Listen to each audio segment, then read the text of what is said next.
Perdidos na Estante, o seu podcast de adaptações literárias do site Leitor Cabuloso.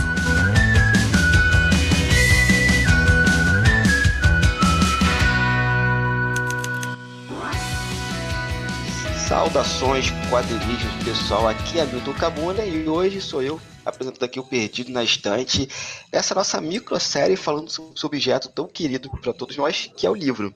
E o episódio que eu já fiz sobre esse objeto, né, foi com o meu querido amigo e orientador Amaury Fernandes, vai estar linkado aqui na postagem para vocês. E hoje eu tenho a honra de falar com uma querida amiga também, escritora, Ana Lúcia Merege, que inclusive tem um cabuloso cast aqui com ela, onde Lucien e a equipe falam sobre Ana e a trilha secreta. Ana Lúcia Merege, muito obrigado por estar aqui no Perdido na Estante, me ajudando a contar a história desse fabuloso objeto que é o livro. Sou eu que agradeço pelo convite, Cabuna, e a gente vai falar um pouquinho então, né, a respeito do livro medieval, né? Eu sou escritora realmente, como o Cabuna falou, e eu também sou bibliotecária. Eu trabalho na Biblioteca Nacional do Rio de Janeiro, sou curadora da divisão de manuscritos. Ano que vem vai fazer 25 anos que eu trabalho lá. E eu tenho alguns estudos assim acerca da história do livro, né, focados principalmente nesse período, que é o período medieval, que a gente sabe, né, foi desde aquele pedacinho do final da queda do Império Romano até mais ou menos, dependendo do local, século XIV, século XV, né? Pelo século XV, pela cronologia mais aceita. Então, são 1000 anos de livro, né, 1000 anos de história, que estão condensados nesse objeto que é bem emblemático da cultura ocidental, né, porque foi o veículo de comunicação e veículo de transmissão de informação durante tanto tempo, continua sendo hoje, embora ele hoje tenha várias formas, né, que inclusive a gente sabe, né, Cabuna, que já existiam outras formas antes, né, antes de existir esse livro com páginas assim que você pega, que é um volume, que você vira as páginas e lê nesse sentido, o livro já existia, só que ele estava sobre outros suportes, né, outras superfícies, e tinha outros formatos diferentes. Exato. Então, eu acho que a maioria das pessoas, você já ouviu falar das tabuinhas, não ouviu, Cabuna? Sim, sim. As tabuinhas de argila? Sim, mas pode ir nessa pegada aí, Ana. Fica à vontade, a casa é sua. Ah, tranquilo. Então, é porque os primeiros livros que apareceram, né, que foram lá naquele período bem antigo mesmo, assim, milênios antes da nossa era, escritos em cuneiforme, aquele alfabeto utilizado lá na região entre os rios Tigre e Eufrates. Depois também surgiram as escritas em outros lugares, né, no Egito, na China. Então, a gente tem o livro escrito sobre várias superfícies, né, vários suportes, com vários tipos de alfabeto, né, alfabetos ideográficos, né, alfabetos fonéticos.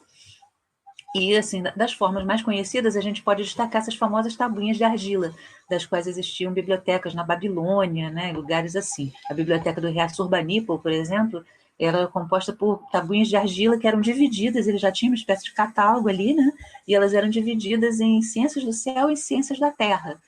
E então era muita coisa, muito legal, né? A história das bibliotecas começa assim muito, muito tempo atrás. Também existiam os famosos rolos de papiro, né, que tinha no Egito e que foram assim o suporte que mais se utilizou na antiguidade ocidental. Roma, Grécia, todos esses escreviam sobre folhas de papiro. Nem sempre, né? Porque era muito comum também que as pessoas escrevessem, por exemplo, sobre tabuletas de madeira, sobre as quais você passava uma cera um pouquinho dura, assim, mas não a ponto de você não conseguir escrever com estilete.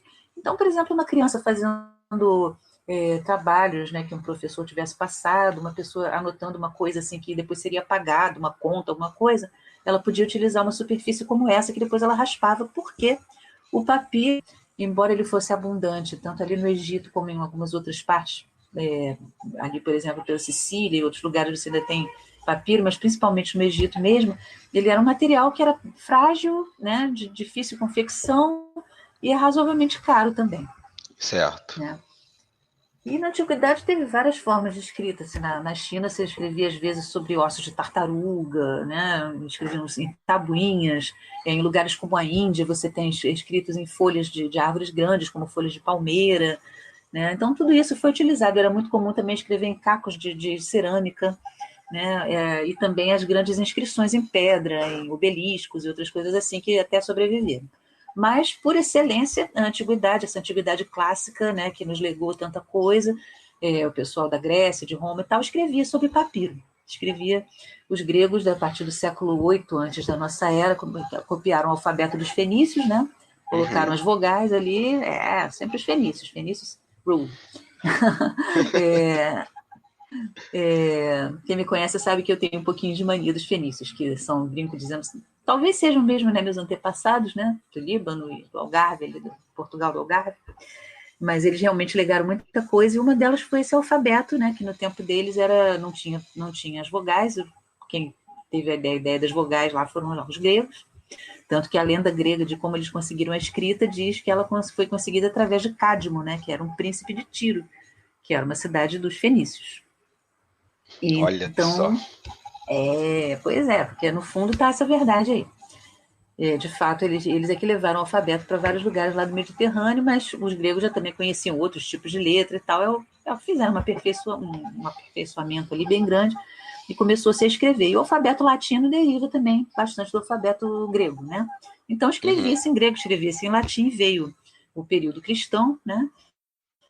E as pessoas ainda escreviam naquele formato rolo, mas já existiam outras formas de você escrever, já começava a ter aquela ideia de você escrever em folhas assim separadas, porque quando você tem um rolo, você desenrola aquilo, vai desenrolando, é um negócio meio chato.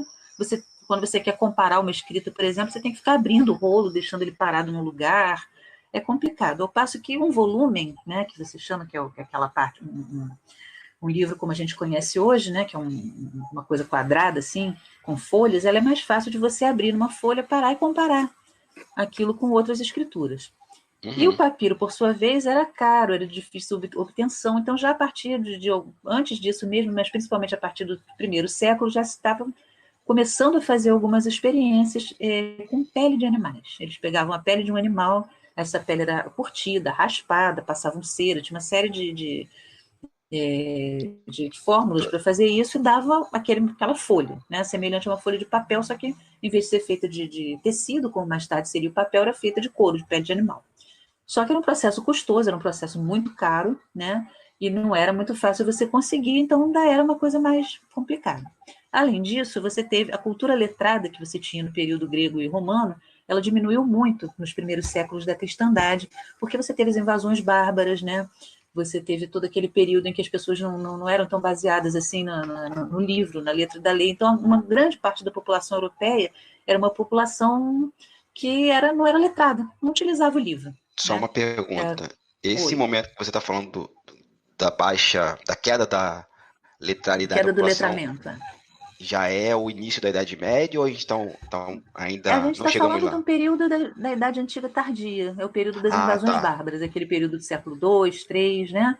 Então a gente já está entrando, porque se considera que a Idade Média começou com a queda de Roma, né? A queda do Império Sim. Romano, o século V, se não me engano. E ali é que você começa quer dizer, oficialmente, né? Você tem o início da Idade Média, mas a gente está falando dos primeiros tempos do cristianismo, a Antiguidade tardia, né? Certo. Período ali dos últimos imperadores romanos, né? Império Romano.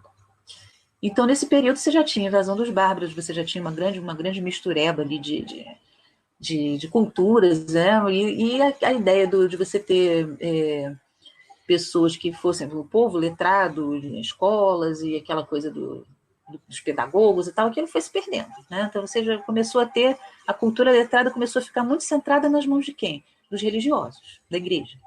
Então, agora, as pessoas que estudavam eram as pessoas que estavam ligadas a comunidades eclesiásticas, eram os padres, os bispos, né? Às vezes, assim, o secretário do conde, o secretário do rei, quem ele é? Ele é um padre, né? Ou ele é um irmão leigo, mas ele é ligado à igreja. Então, começou-se a ter essa coisa do pessoal ligado à igreja ser muito aqueles que concentravam os meios de escrita e de leitura, né? E o que você tinha de educação da época, então, digamos assim.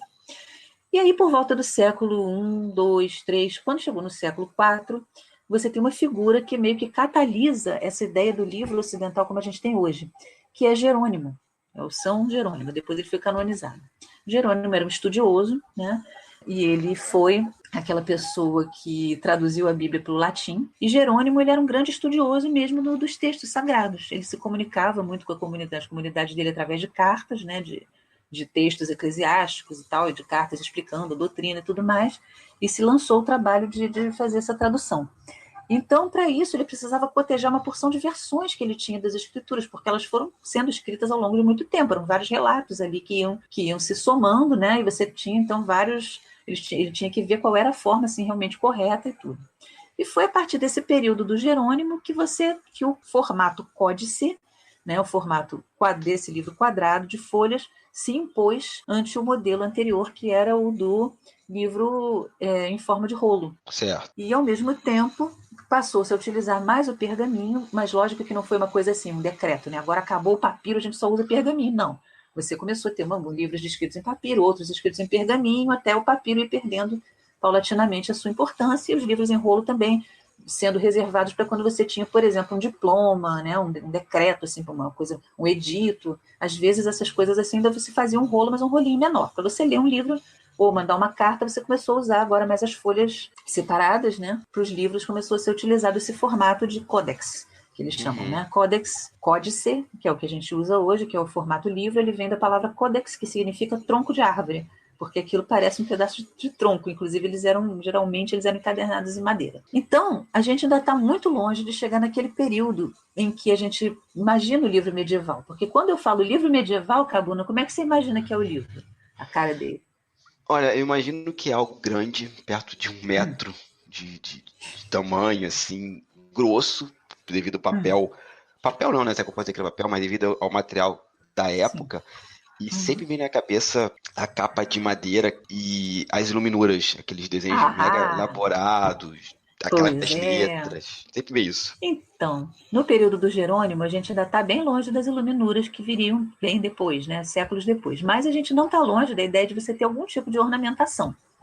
Só que essa ornamentação, no início, os livros... Você tinha livro grande, tá? Chegar a 1 metro, eram poucos que chegavam, eram só mesmo aqueles livros de consulta enormes, assim, que ficavam mesmo lá. Mas você tinha livros menores, né? Livros, assim, que as pessoas transportavam, né, com mais frequência, passavam umas para as outras e tudo. A ornamentação dos livros geralmente tinha alguma coisa, mas era pouquinho. Era geralmente um desenhinho em vermelho, alguma coisa assim.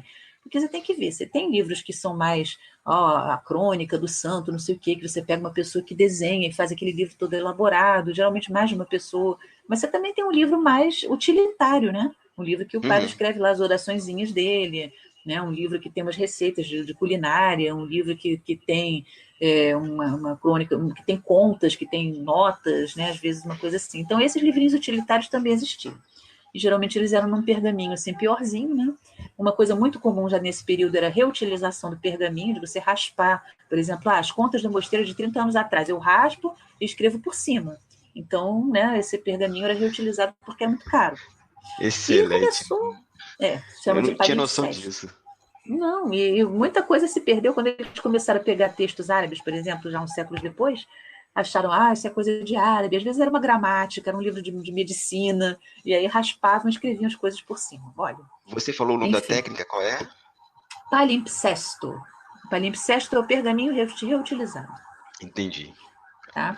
Então, nesse período inicial, né, os livros iam circulando, né, nessas comunidades cristãs, e aí você começou a ter diferenciações, né, locais e tudo mais entre os livros.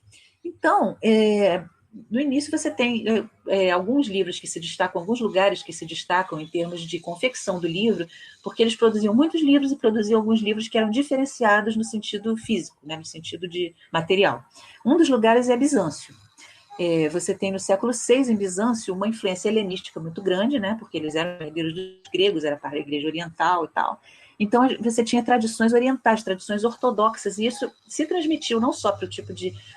lógico, eles escreveriam em grego, principalmente, né, e também pelo fato da ornamentação dos livros ir mais para o lado do Oriente, sendo mais próximo do que a gente vê hoje nos livros russos, né, nos livros que são ligados a essa igreja ortodoxa. Então, você tinha em Alexandria, Damasco, Antioquia, Constantinopla, né? Esses eram lugares assim, de produção do livro bizantino, né? E então ficou uma tradição, assim, um lugar de produção que foi bastante destacado em relação a outros lugares que existiam. E outro lugar que também foi muito famoso, um pouco mais próximo já da gente, ainda não são iluminuras, não são chamadas assim, mas já é uma ornamentação que chama as nossas vistas. E eu pergunto agora ao amigo que viveu na Irlanda, conhece o livro de Kells? Eu conheci lá, não conheci De não, ouvir né? falar. Eu ouvi Pode não. falar desse livro por causa da, Pessoalmente eu nunca da... vi também, não. Não, não, eu não cheguei a ver pessoalmente, não. Era numa galeria de arte que tem no centro de Dublin. O Museu de Belas Artes de Dublin tinha lá um modelo Uma reprodução, 3D, não é? Uhum. 3D numa tela lá, exibindo o livro, girando, era bem interessante. Isso. Então, é porque as Ilhas Britânicas, elas tiveram centros monásticos, né, que foram fundados por missionários. Eles Uhum, eram um pouco isolados, principalmente na Irlanda.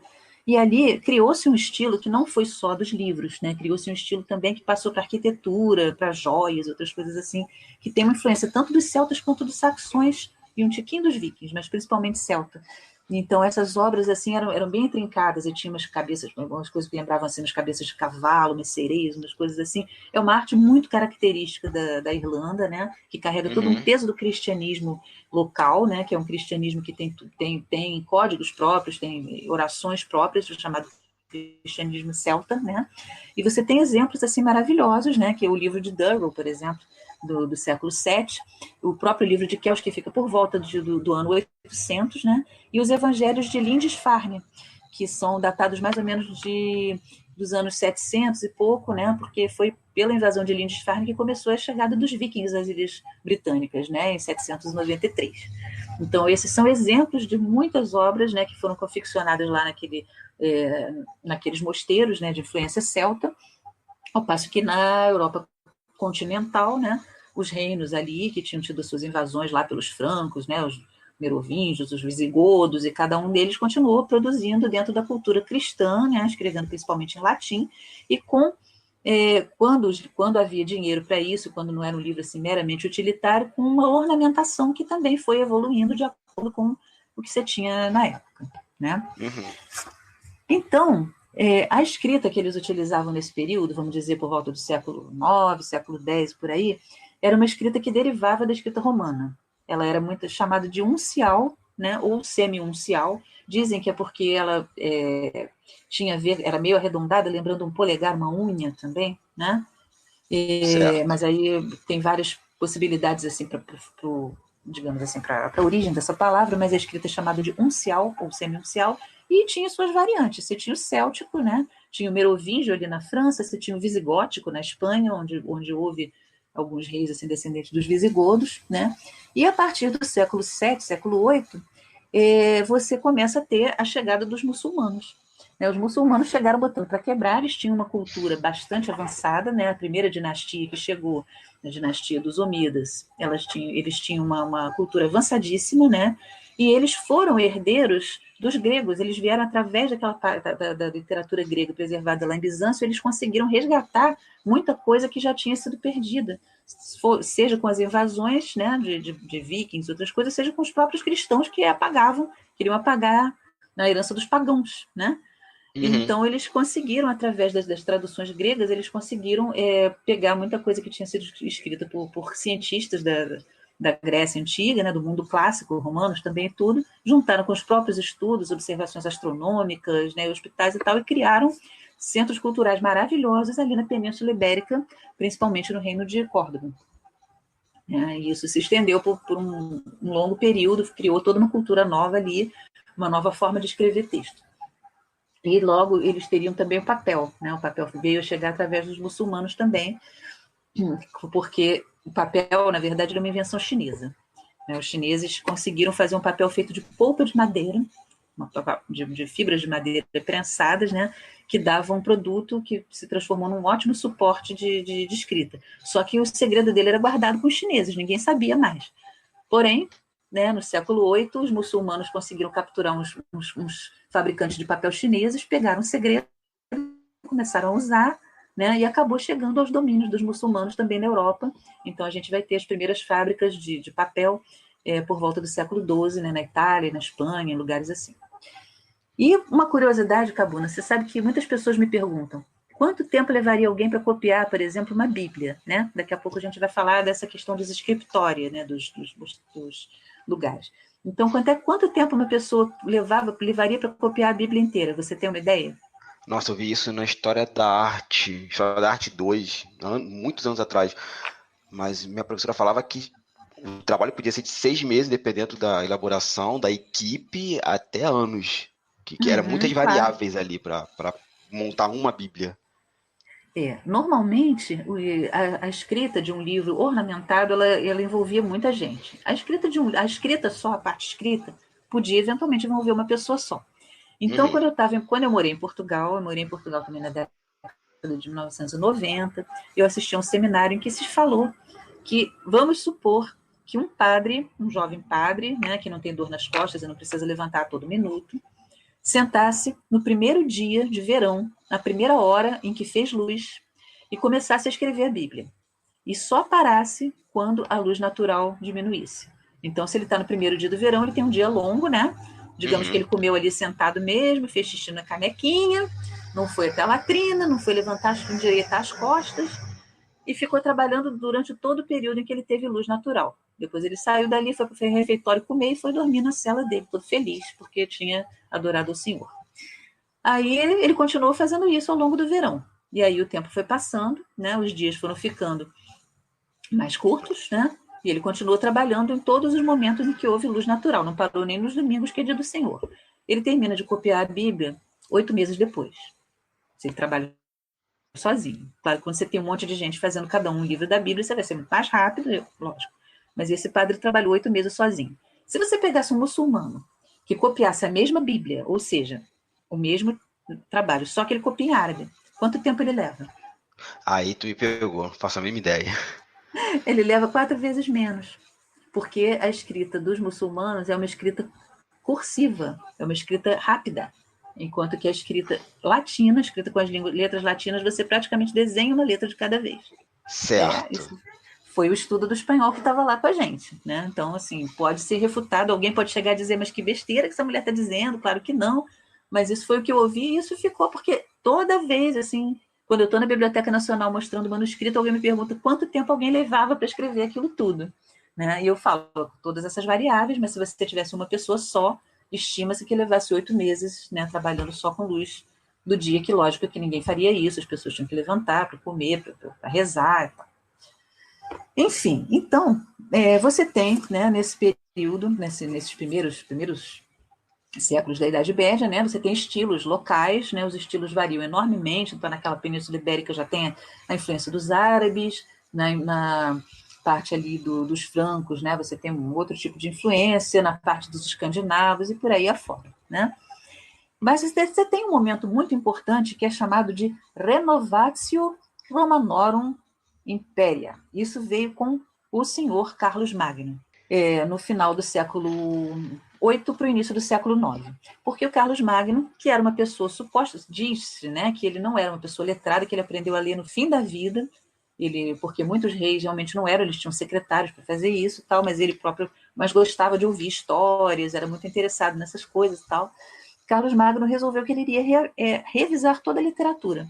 Então ele pediu que um monge, chamado Alcuino de York, né, capitaneasse essa tentativa de transformar todos os centros de saber, né, sob o domínio dele, em centros de produção livreira.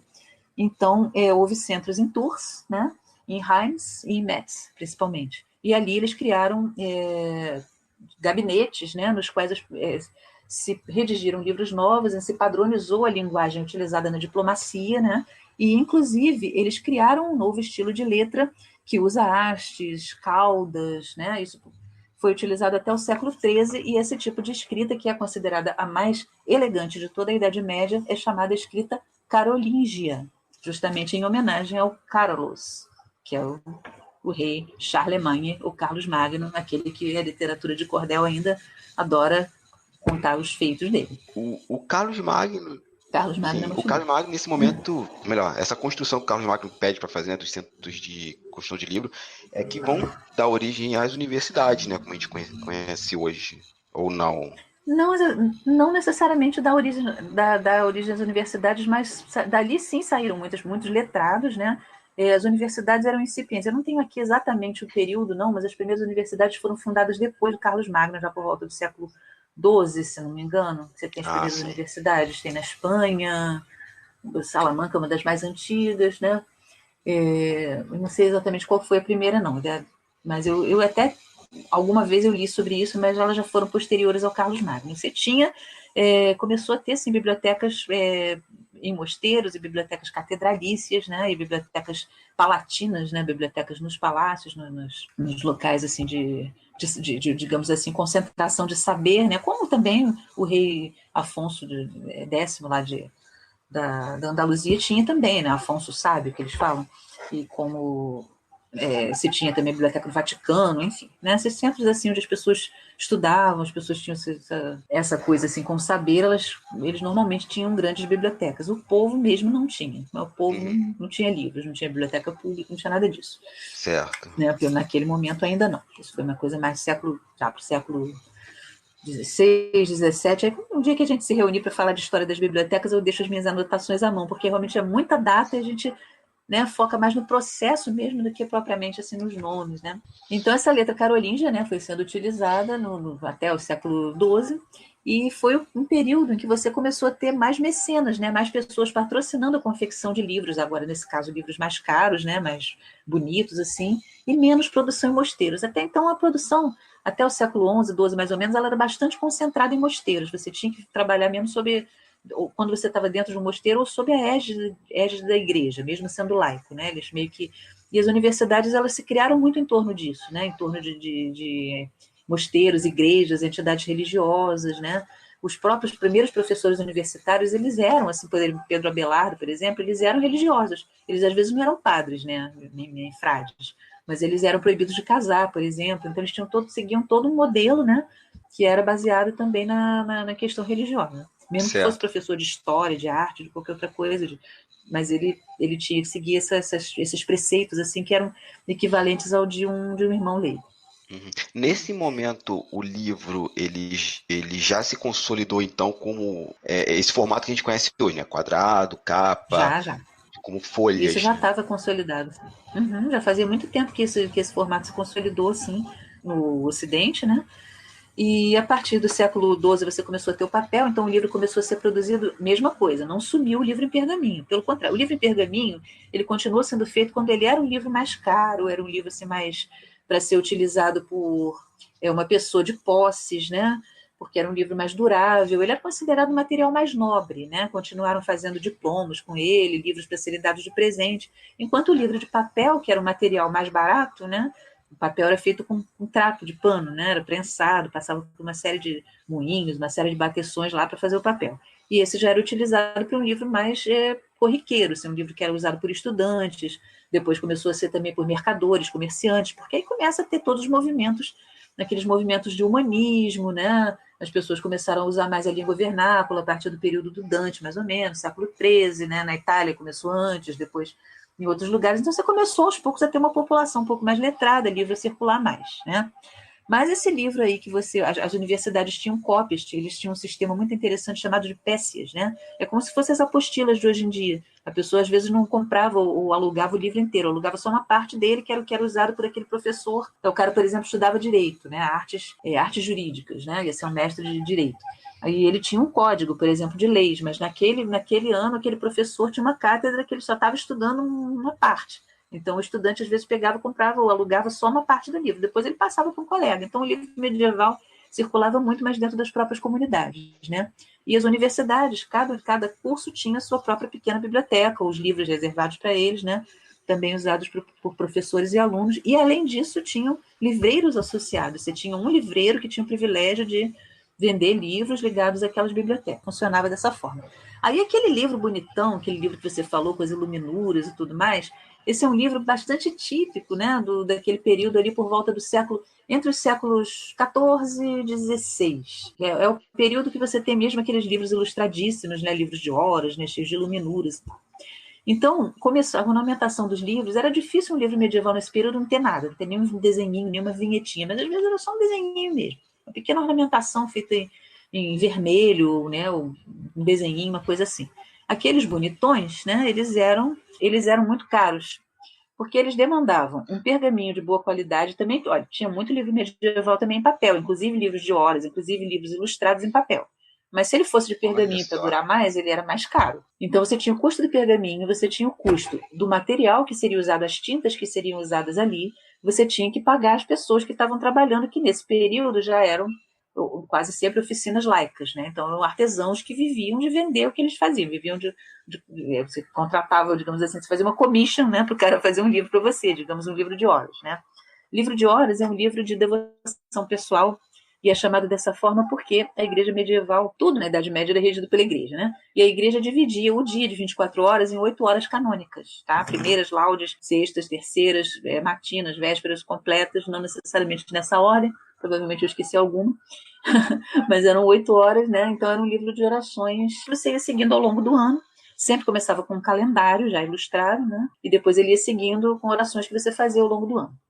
Então, para você fazer um livro de horas desse, né, um livro desse ornamentado, você mandava comprar pergaminho, né? Contratava quem fosse fazer, combinava que tipo de, muitas vezes assim, que tipo de tinta eles iam usar, porque algumas tintas eram caras, né? Se, por exemplo, ele era dedicado a alguém, você às vezes queria botar, olha, eu estou dedicando ao Marquês, que é devoto de São João, então eu queria que tivesse, logo no início, tivesse um São João, com carneirinho, porque é para o Marquês tal.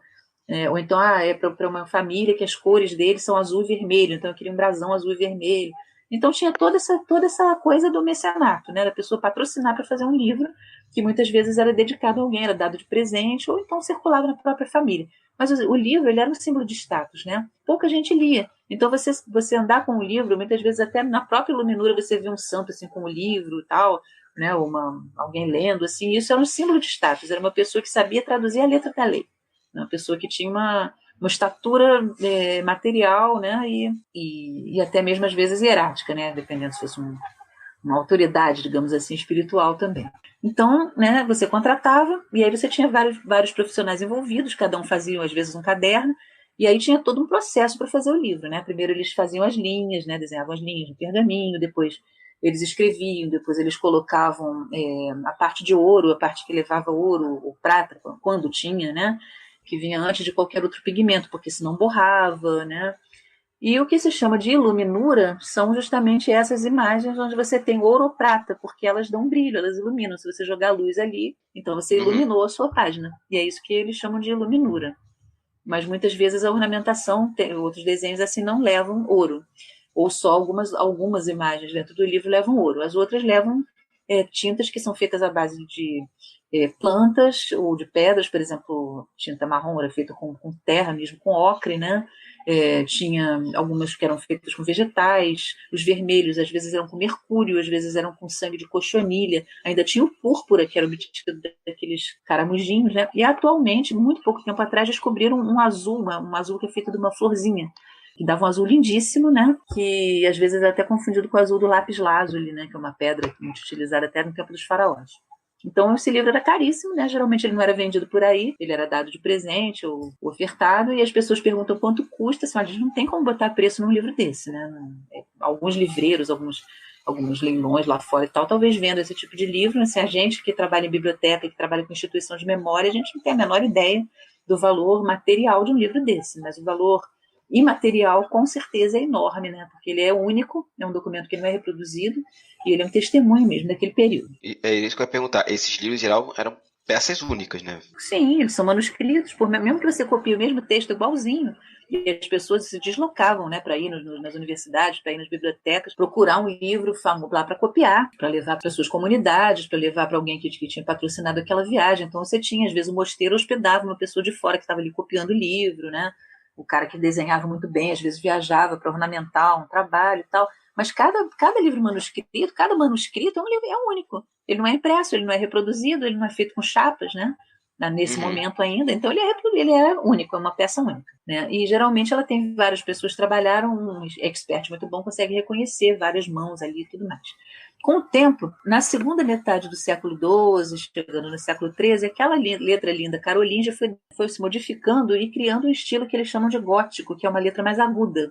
É a letra por excelência dos livros de horas, né? Você vê um livro de horas, normalmente ele tem quase sempre em latim, letra assim, meio pontuda, assim, meio pesada, né? Essa letra que se chama de gótica. E os livros também ficaram mais pesados, né? Tinha aquelas cercaduras e tal. Agora, a gente falou, o livro era único, Cabuna, mas na verdade eles seguiam modelos, sabe?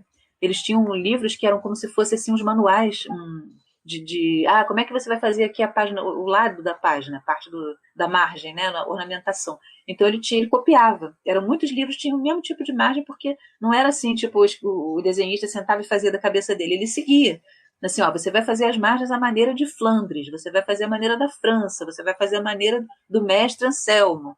E aí o cara vai lá e faz daquele jeito. Então você tem muitos livros parecidos. Pode-se dizer, então, que eram livros que ensinavam, que orientavam como fazer livros. Isso, você tinha manuais de caligrafia, manual de livro, de fazer livro. E nesse período as pessoas acham que só tinha livro religioso, mas não. Tinha livro religioso, mas tinha livro de montaria, né, de cavaleiro, tinha livro contando histórias de romances de cavalaria, tinha livro de poesia, tinha livro de culinária, tinha livro de boas maneiras, tinha livro crônicas de cidade, a mais das cidades, tinha muito, né? Então o livro circulava já bastante, assim, não era todo mundo que sabia ler, o livro era muito usado assim, realmente por um grupo bem menor de pessoas do que você tem hoje, né? Estima-se que por volta do século XII, XIII, você tinha 2 a 3% da população europeia não islamizada lendo, porque no Islã muito mais gente lia, né? Muito mais gente era capaz de ler, mas 2 a 3% é uma estimativa do Paul Zumthor, é o que estudou essa questão da transmissão do saber medieval, no livro A Letra e a Voz, que eu usei muito. Então, eram poucas pessoas, mas acho que tinham, né? E muita gente não lia livros, mas escrevia, fazia conta, né? Fazia listas de material, esse tipo de coisa assim. Você já tinha uma classe mercantil, né? Uma classe de artesãos também que precisava usar a palavra escrita. Mas, realmente, o livro por excelência que nos chegou, que a gente imagina, eu falo livro medieval, você vai imaginar aqueles bonitões, né? Geralmente os livros de Horas e outros assim. E também nesse período, né, teve vários centros assim de produção de livro. Tinha o Languedoc, né, aquela parte ali do sul da França, com Avignon, né, onde teve a sede do papado por um tempo. Tinha cultura trovadoresca também, né, que teve uma grande circulação de cultura ali, uma mistura mesmo de gente do Oriente, do Ocidente, do Norte da África, que viajava e tal. Também teve na Boêmia, ali em Praga, né? Tinha uma universidade ali por volta de 1360 e poucos. E nos Países Baixos, já no século XIV, você teve um movimento chamado Devotio Moderna, que criou uma porção de oficinas, né, de produção de livro, onde estudou o Thomas à Kempis, né, um pensador muito conhecido daquele período. E já por volta do século XIV, começa a ter um movimento que chamam de humanístico. Você tenta mais ou menos voltar com o livro com uma cara um pouco mais limpa, né? Porque aquele gótico do final do período, ele já estava assim, o livro é pesado, você olha para o livro, ele é todo dourado, você não tem um pedacinho de página em branco, ele é todo ornamentado, o livro caro, claro, né? O livro bonitão, todo ornamentado, assim, as letras são muito grandes, muito apertadas, e fica um visual assim pesadão. E aí eles começaram a fazer um visual um pouco mais limpo, né? Que eles chamam humanístico. É o mesmo momento em que a leitura começa a ser silenciosa. Até então era comum você ler em voz alta. Mesmo se você estivesse sozinho, você lia em voz alta. Se estivesse comendo no refeitório, então mais ainda tinha um sujeito que ficava lá numa cátedra lendo em voz alta. Tanto que os mestres, até um certo período, até aqui no Brasil mesmo, nessas academias criadas por Dom Pedro II, por exemplo, eles eram chamados de lentes. Por que era chamado de lente? Por causa da lente dos óculos? Não, porque era alguém que lia em voz alta, na cátedra. Então, até hoje, o catedrático é o cara que está na cátedra lendo. Nossa, é engraçado como a gente descobre a raiz dessas palavras, né? Catedrático, leites. Catedrático. É a cátedra, né? A cátedra também era usada nas igrejas, mas também era usada pelos professores e tal. Sim. E aí, no final do século XIV, surgiu uma outra coisa, uma outra invenção chinesa, além do papel, começou a ser adaptada e utilizada lá, que foi a xilogravura. Começaram a surgir livros mais populares. Às vezes os livros quase não tinham nada escrito, não tinham muito texto, ou quando tinha, às vezes era como tipo uma legenda, tinha muito vida de santos e coisas assim, e eles eram feitos à base de xilogravura, que era um processo, mas apesar de você ter que ter a matriz, né, em madeira xilográfica, mas você conseguia reproduzir bastante daqueles livros, né, pelo menos uns 40, 50 livros, até que a matriz ficasse muito gasta. E esses livros começaram a circular. E além disso, as xilogravuras começaram a ser usadas também nas capitais, que são aquelas letras maiúsculas, grandes, né? Então você tinha o livro manuscrito, mas em vez de você desenhar uma capital toda ilustrada, você botava uma xilogravura, depois ela era colorida à mão, né? O livro era terminado assim, né? Então a xilogravura, durante um período, ela foi bastante utilizada. Tinha esses libretos xilográficos, né? Até que, em 1455, mais ou menos, o senhor Gutenberg, pega uma série de coisas, de técnicas que já eram utilizadas, né? Pegou uma prensa de fazer uva, técnicas que ele sabia de trabalhar com moeda, com metal e tal, e dali saiu finalmente a tal imprensa dos livros móveis, né? A imprensa de tipos móveis, né? Feitos de metal, que revolucionou a história do livro, né, e a própria história do Ocidente, porque de repente você começava a conseguir fazer 50, 100 exemplares do mesmo livro num tempo em que antes você levaria para fazer 2 ou 3, né? Essas prensas, essas oficinas, elas se multiplicaram, né? Elas foram para além da Alemanha, depois se multiplicaram pela Itália. No final do século XV, 1450 e pouco, no final do século XV, tipo 45 anos depois, estima-se que houvesse 35 mil edições de diferentes livros, né? E cerca de 15 milhões de livros circulando pela Europa. E que vai captar todo o conhecimento, né? Assim, Sim, você agora populariza mais o conhecimento. Exatamente. A gente chegou aqui, a gente falou dos incunábulos, né? Foram os primeiros livros publicados naquele período, que ainda tinha uma cara de livro medieval. Ainda se usava estilogravura, né? Para fazer principalmente as capitais e tal. Coloriam os livros à mão, eles eram bem acabados, e ainda se usava pergaminho também. Então, o livro manuscrito conviveu com o livro impresso, mas é claro que o livro impresso, sendo muito mais fácil de produzir, muito mais barato, ele logo ganhou o mundo, né? E ainda começou a aparecer o livro de bolso, né? Já em 1501, tal, você já começou a ter os livros de bolso do senhor Aldo Manúcio, né? E aí revolucionou ainda mais tanto a indústria livreira quanto a história do conhecimento no Ocidente, e por que não dizer no Oriente também, porque já começava a ter toda aquela ligação do pessoal com o Oriente, com as colônias e tal, e com os países do Oriente, mas essas aí são outras histórias, né? Maravilha, gente. Que aula que a gente teve sobre esse objeto maravilhoso. E para a gente encerrar, Ana, uma pergunta. Diga. O que significa esse objeto livro para você, Ana Lúcia Maranhão? Cara, o objeto livro, digamos assim, para mim ele é como se fosse um portal, porque foi através do livro que desde pequenininha, né, abrindo um livro que eu vi outros mundos que iam além da minha casa, que iam além da minha cidade, que iam além da minha família, né? Eu sou uma pessoa que li desde muito cedo, eu aprendi a ler praticamente sozinha, né, ou por imitação, digamos, sempre li demais. Hoje eu até não leio tanto, eu leio menos livros, também leio muito e-book, leio muito artigo, muita coisa assim, né? Mas eu sempre fui uma pessoa que li demais, então para mim o livro já está até no bom formato, ele é um portal. O livro é um portal. E assim, o objeto, para mim, digamos que é o objeto mais importante material, né, que eu já tive nas mãos. Lógico que alguma outra coisa, um dia, um remédio, uma coisa assim, salvou um prato de comida, salvou a minha vida. Mas em termos assim de significado para ser a pessoa que eu sou, eu diria que o livro foi e continua sendo o objeto material mais importante que eu já toquei. Então, gente, é isso. Já estou deixando aqui o convite para a Ana, para a gente gravar sobre a história das bibliotecas, que é o que me interessa muito. E temos que falar também sobre essa integração do Oriente e do Ocidente através do livro, né? Ali já já está falando aí, né? Século XV de Renascimento, se eu não me engano, né? O começo do Renascimento. Eu deixo para as pessoas até uma dicasinha, assim, nesse período de pandemia, né?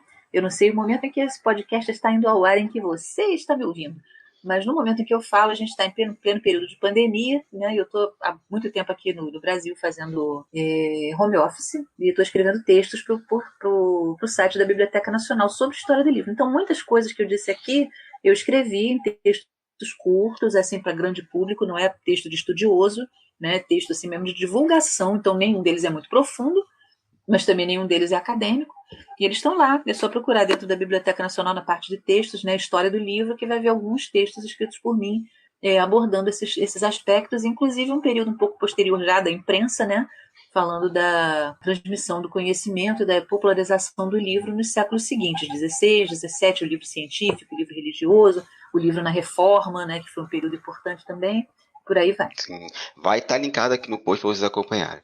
Então, gente, chegamos ao final desse episódio. Agradecer mais uma vez a Ana Lúcia Maranhão, a você por ter ouvido esse episódio. Passe para frente.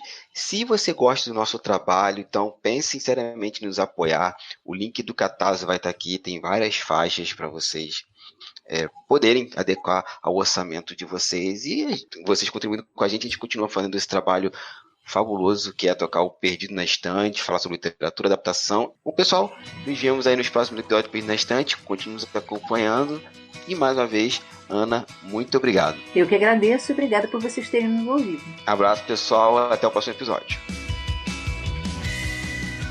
Você acaba de ouvir o episódio 94 do podcast Perdido na Estante.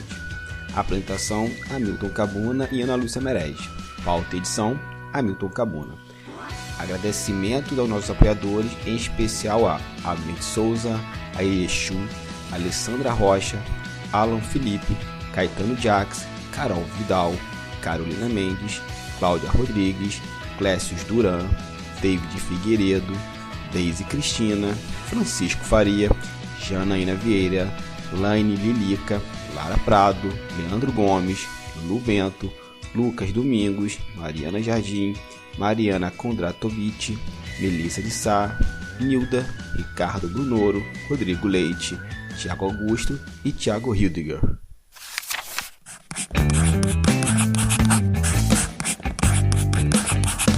Esse podcast faz parte do site Leitor Cabuloso. Conheça nossos conteúdos em www.leitorcabuloso.com.br.